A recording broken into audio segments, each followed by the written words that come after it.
Our senators are expected to hold a caucus today.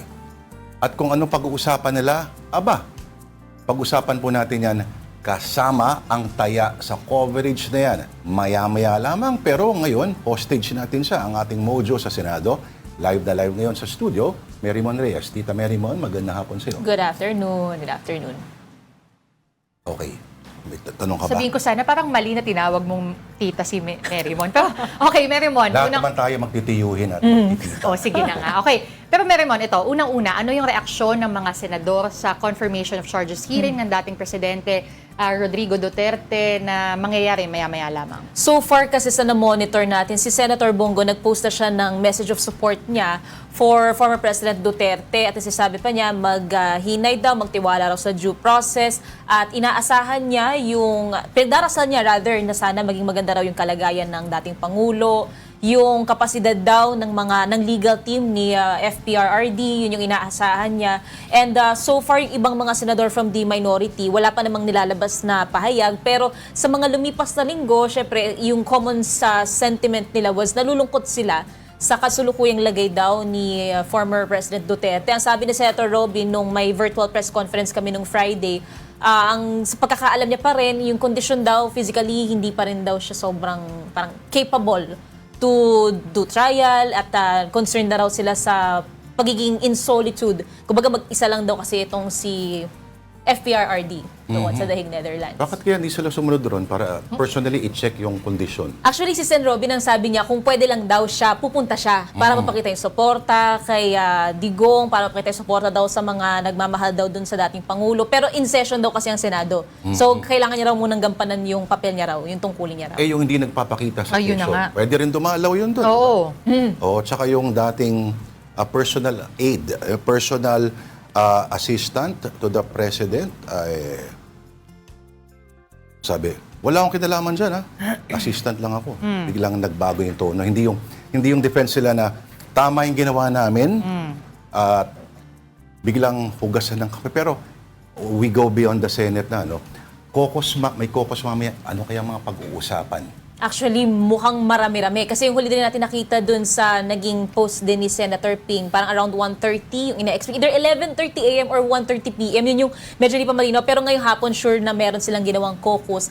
And possibly part ng pag-uusapan nila is yung tungkol sa continuing absence si Senator Bato de la Rosa. Kasi sa rules daw pala nila, kapag continuous yung absence sa committee, doon daw pala pwedeng mawala or nawawala yung membership. Pero sa plenary, wala raw rules tungkol sa continuing absence. So yan yung sinasabi niya na baka pwedeng i-revisit daw ng mga senador yung rules on that one. Next is yung tungkol doon sa pag-establish ng rules daw para sa mas maayos sa komunikasyon sa Chinese Embassy tungkol sa mga maanghang na exchange of words related to the West Philippine Sea. And kinomend niya dito si Senator Erwin Tulfo kasi nagpag-meet siya with Chinese Ambassador to the Philippines, si Jing Shuen, kasama si DFA Secretary Lazaro. Though wala pang ibang details na nililay down sa naging pag-uusap, pero ang sinasabi dito ni na Senator Ping, ang gusto lang talaga nila is magkaroon ng mas maayos na diskurso or dialogue with Chinese Embassy officials. Oo nga. So, hindi yan masasolve. Palitan niya. Palitan yung embassy ano dito. Teka lang. Teka, Mary Mon, Oh. pag-usapan natin yung debate ba? Nagkakalimutan na doon. Marami nag-aabang doon eh. Eh, may condition kasi, di ba? Yes. Oh. Hanggang ngayon, ganun pa rin. Yung kay Senator Marcoleta kasi sinasabi niya gusto niya raw sana walang limitations yung magiging diskurso. Lalo pa yung nitty-gritties daw pagdating doon sa scope, yung mapa, yung coordinates. Yan yung ilan sa mga gustong linawin ni Senator Marcoleta. Pero kasi itong si Ambassador Jing Shuen, nag-express naman siya ng openness daw to a dialogue with officials, local officials tungkol sa WPS. Kaya yun yung sinasabi ni Senator Ping na since may ganito namang development, ngayon, possibly sa caucus, pag-uusapan nila yung direction nila forward on that one. Eh kasi ito si Senator Marcoleta, di ba? Sabi niya, bago daw siya sumama dito sa paanyaya ni Commodore J. Tariela na magkaroon ng parang paglipad doon sa part ng West Philippine Sea na yan. Yes. Dapat yung debate mo na. Pero si Senadora Risa Ontiveros, dumalaw sa Kalayaan Island at narinig niya na yun, nung narinig sino man dumadaan doon, yung pag-challenge ng radio sa China. na una mong rinig talagang aakyat dito yung kambal. Totoo. Nung Saturday yan, part siya ng bukas kasi 24, magse-celebrate kasi ng 60th birthday si Senator Risa Ontiveros. So part daw yun ng 60th birthday celebration niya.